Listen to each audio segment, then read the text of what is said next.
When launching Battlefield 6 at the same time as Valorant, you might encounter an error. The root of the issue lies in the anti-cheat systems.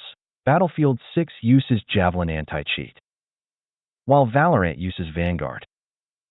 These two anti-cheats conflict with each other, preventing Battlefield 6 from running while Vanguard is active. There's no need to worry too much, as this issue only occurs when both games are open simultaneously, thereby activating both anti-cheats. In summary, you don't need to uninstall Valorant to play Battlefield 6, just make sure not to run them at the same time.